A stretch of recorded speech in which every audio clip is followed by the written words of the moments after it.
You see coins every day, but have you ever really thought about the face on them? For many countries, that face is Queen Elizabeth II.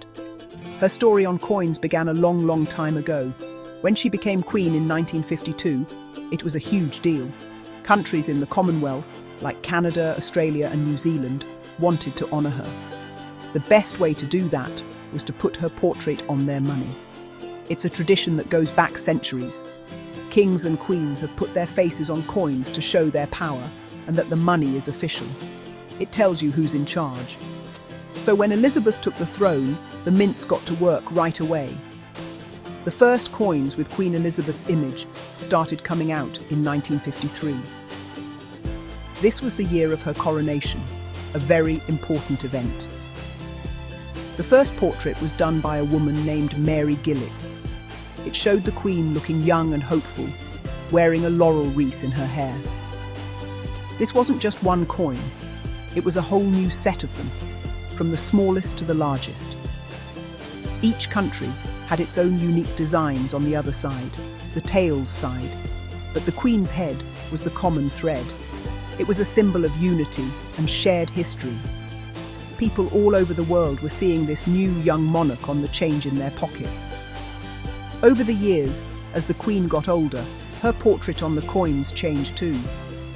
This is something that doesn't happen in the United States. Your presidents on coins, like Lincoln and Washington, stay the same age forever.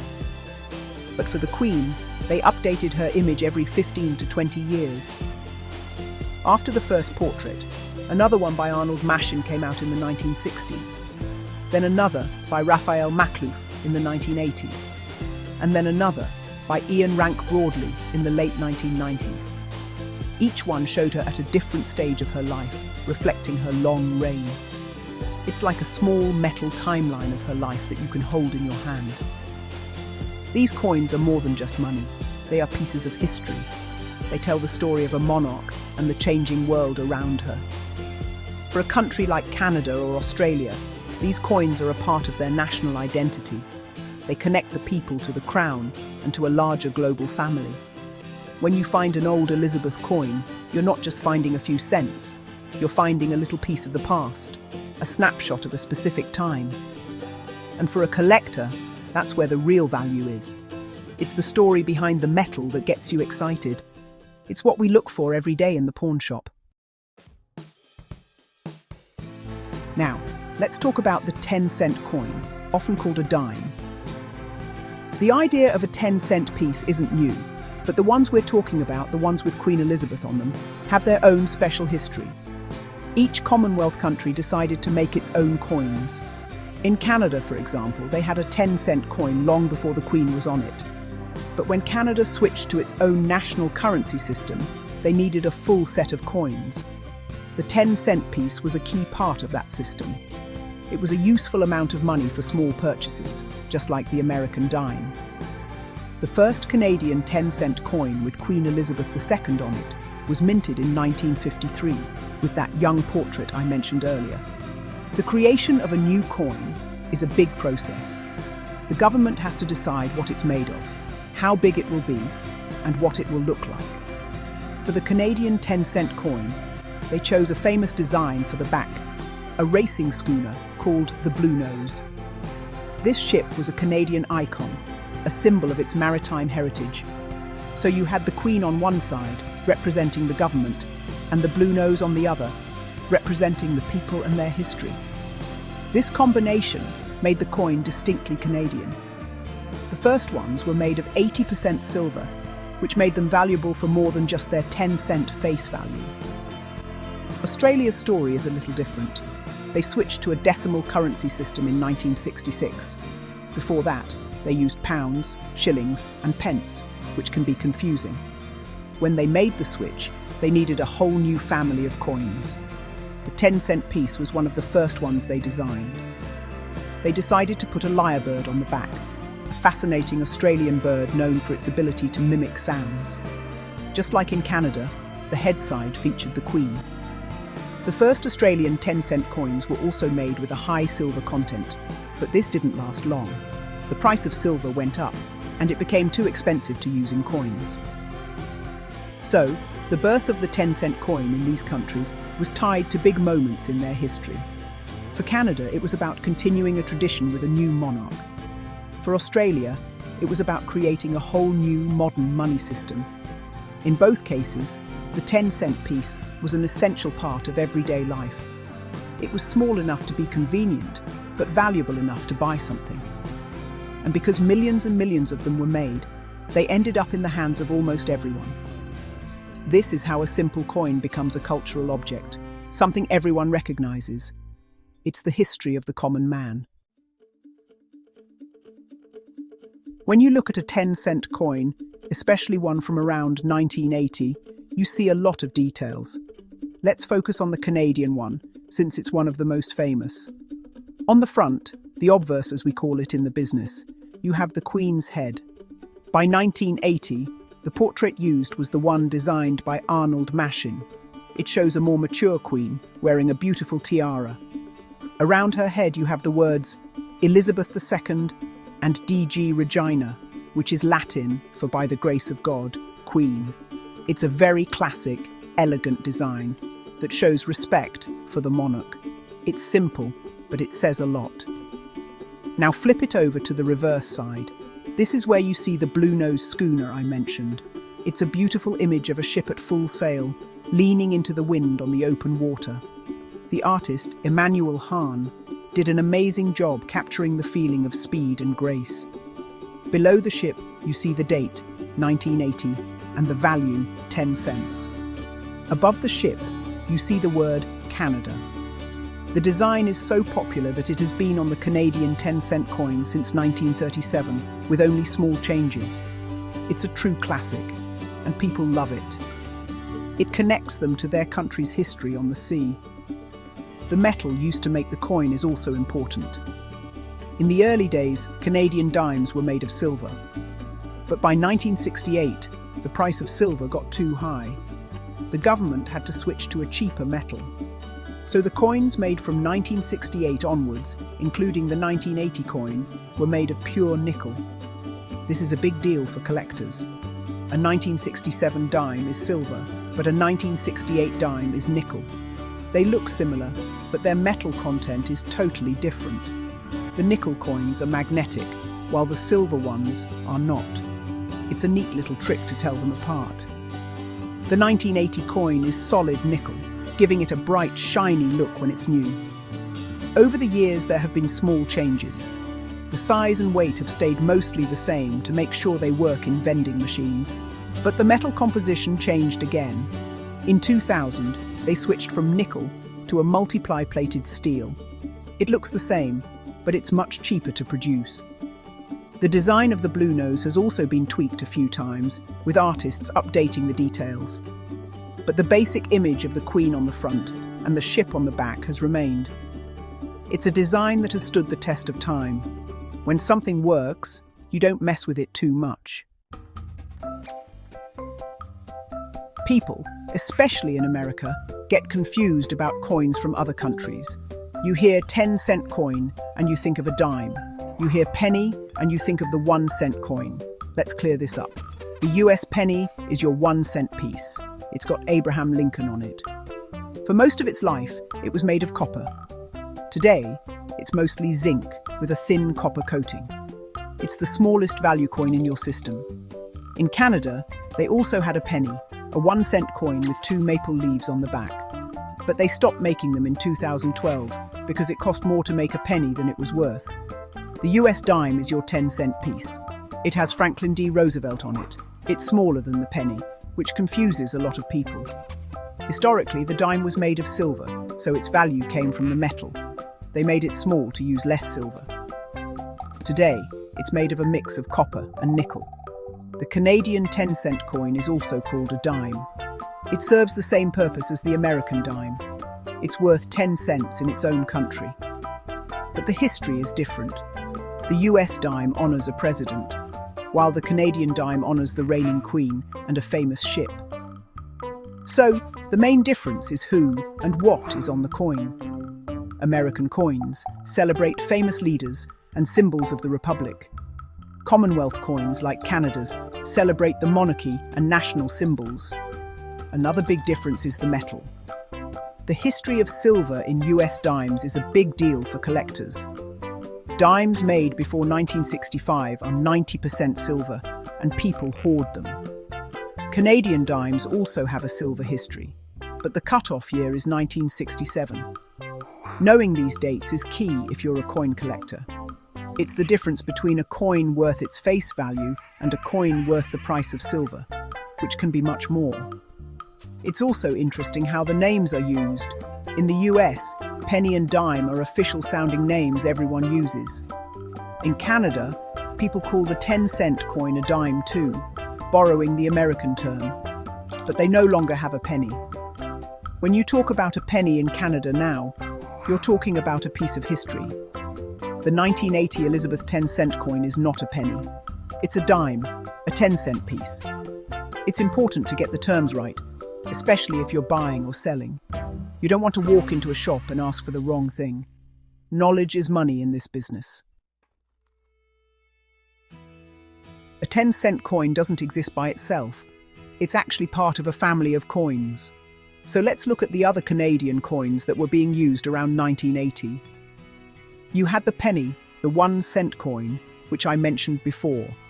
It had the maple leaf on it and was made of bronze. It was the lowest value coin. Then you had the nickel, the 5-cent coin. It had a beaver on the back, another great Canadian symbol. The beaver is a hard-working animal, and it was important to Canada's early history because of the fur trade. Just like the dime, the 5-cent nickel was also made of pure nickel metal at this time. Moving up from the 10-cent dime, you have the quarter, the 25-cent coin. This is another very important coin. The Canadian quarter from 1980 has a caribou on the back. The caribou is a large deer-like animal found in the north of Canada, a symbol of the vast wilderness. Like the dime, the quarter was originally silver, but by 1980 it was made of solid nickel.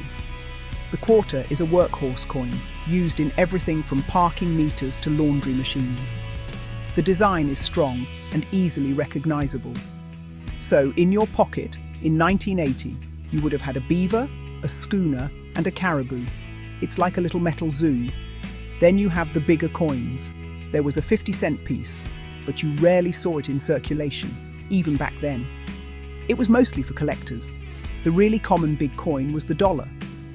In 1980, the Canadian dollar was a large coin made of nickel, about the size of an old US silver dollar. It was called the Voyageur dollar because it showed a voyageur, an early French-Canadian fur trader, and an indigenous guide in a canoe. This coin was heavy and clunky. It was later replaced in 1987 by the smaller golden-coloured dollar coin that everyone calls the loonie because it has a loon on it. All of these coins from 1980 shared one thing in common. The obverse, or head side, featured the same portrait of Queen Elizabeth II by Arnold Machin. This created a uniform look across all the money. It tied the whole system together. So when you're looking at the 1980 10-cent coin, you have to remember it was part of this larger set. Each coin had its own story and its own piece of Canadian identity on the back, but they were all united under the image of the Queen. It's a beautiful system when you think about it. Each coin is an individual, but they all belong to the same family. So, what makes the 1980 Elizabeth 10-cent coin special? Well, on the surface, not much. It was a year of very high production. The Royal Canadian Mint produced over 186 million dimes that year. That's a huge number. This means that the 1980 dime is a very common coin. You can still find them in your change today, though they might be a little worn down. Because so many were made, a regular 1980 dime in circulated condition is not rare. It's generally worth, well, 10 cents. But that's not the whole story. In the world of coin collecting, you have to look closer. The real story for collectors is about condition and errors. A 1980 dime that looks like it just came from the mint, with no scratches and a bright original shine, is called uncirculated. These are much harder to find. They usually come from special sets that the mint sold to collectors, or from rolls of coins that were saved and never spent. a perfect high-grade 1980 dime can be worth a few dollars. It's not a lottery ticket, but it's a lot more than 10 cents. Collectors are always hunting for these pristine examples. It's all about finding the best of the best. The most exciting part of collecting common date coins like the 1980 dime is searching for errors. Errors happen at the mint when something goes wrong in the production process. For example, the coin might be struck off-center, or it might be struck twice, creating a double image. Sometimes, a piece of the die breaks, leaving a raised lump of metal on the coin. These mistakes are rare, and that's what makes them valuable. A 1980 dime with a significant, verifiable mint error could be worth a lot of money, maybe 50, 100, or even more, depending on how dramatic the error is. Finding these errors is like a treasure hunt. You have to look at hundreds, maybe thousands of common coins to find one special one. Some people buy entire bags of old coins from the bank just to search through them. For the 1980 dime, there are no major famous errors that everyone looks for. The quality control at the Canadian Mint was pretty good that year, but small errors definitely exist. It's the thrill of the chase that keeps collectors going. You never know what you might find in a handful of change. That common 1980 dime could be a hidden gem. Every collector has a story. I hear them all the time in my shop. Someone comes in with a coin they found, and their eyes are wide with excitement. A lot of people get into coin collecting as kids. Maybe their grandfather gave them a jar of old coins. They start sorting through them, and they find a coin from a different country or one that looks really old. That's how it starts. For many Canadian collectors, the 10-cent Blue Nose dime is one of the first coins they learn to identify. It's so distinctive. They might start by trying to collect one from every year. I remember a guy who came into the shop once. He was an older gentleman, and he had been collecting Canadian dimes for over 50 years. He had albums full of them. He wasn't looking for expensive, rare coins. He just loved the history. He told me that as a boy living in Nova Scotia, he used to see the real Blue Nose sailing. The coin was a personal connection to his childhood. He would search through his change every single day, hoping to find a year he was missing. His collection wasn't worth a fortune in money, but to him, it was priceless. It was his life story told through dimes. Then you have the treasure hunters, the error seekers. These are the people who live for the thrill of the find. There are stories online of people who bought a $25 box of dimes from the bank and found an error coin worth hundreds of dollars. It does happen. One common type of error people look for is called die rotation. This is when the front and back of the coin are not lined up correctly. If you flip the coin over from top to bottom, the image on the back should be right side up. If it's sideways or upside down, you've got a rotated die error. These can be quite valuable. The internet has changed collecting. People share their finds on forums and social media. They post pictures of strange-looking 1980 dimes asking, "Is this an error?" Most of the time, it's just damage that happened after the coin left the mint. But sometimes it's a genuine discovery. This community of collectors helps each other learn. They share tips on what to look for and how to identify a real error from just a ding or a scratch. It brings people together who share a passion. It proves that even a common coin like the 1980 dime can still create excitement and a sense of community. So, let's get down to brass tacks, or in this case, nickel. What is a 1980 Elizabeth 10-cent coin really worth? As I've said, for a normal circulated coin that you might get in your change, it's worth 10 cents in Canada. If you take it to the United States, it's worth about 7 or 8 US cents, depending on the exchange rate. Because over 186 million were made, there's no rarity there. They are incredibly common. My shop has a bucket of them. We don't buy them individually because there's just no market. They are what we call face value coins. The value starts to climb when you talk about condition. Coin collectors use a grading scale from 1 to 70. A grade of 70 is a perfect coin. A circulated 1980 dime might be graded somewhere between 10 and 40. But an uncirculated one that was never spent, could be graded MS60 or higher. MS stands for mint state. A nice, shiny MS63 or MS64 example of a 1980 dime might sell for a couple of dollars. If you could find one that a professional grading service called an MS67, which is nearly perfect, it could be worth $30 or more. Finding one that good is extremely difficult. The real money, as always, is in the errors. But you have to be careful. A lot of things that look like errors are just damage. Someone might have scratched it, or it got stuck in a machine. A true mint error has to happen during the striking of the coin. For a 1980 dime, a minor error like a small die crack might add $1 or $2 to the value. A more significant error, like a noticeable off-center strike, could push the value to $20 or $30. A really dramatic error, like a coin that was struck on a blank for a different coin, could be worth hundreds. But finding something like that is like winning the lottery. It's also important to know about different varieties. Sometimes in a single year, the mint might use slightly different dies to make the coins. For the 1980 dime, there are no major recognized varieties that carry a premium. The design was very consistent that year. The value story for the 1980 dime is really a story about condition. It teaches a valuable lesson for new collectors. Rarity isn't just about how many were made. It's also about how many survived in perfect condition. For the 1980 dime, millions were made, but very few survived without a single scratch. Those are the ones worth more than 10 cents. To sum it all up, the 1980 Elizabeth 10-cent coin is more than just a small piece of nickel. It's a piece of history you can hold in your hand. It represents a specific moment in the long reign of Queen Elizabeth II, featuring the Arnold machine portrait that defined her image for a generation. It carries the iconic blue-nose schooner on its back, a symbol of Canadian pride and maritime skill that has graced the dime since 1937. Being made of pure nickel, it also marks a specific era in minting technology, after the age of silver, but before the modern plated steel coins.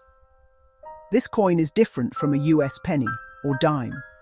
It's part of the Commonwealth tradition of featuring the reigning monarch, showing a connection to the British crown that American coins, with their presidents and Republican symbols, do not have.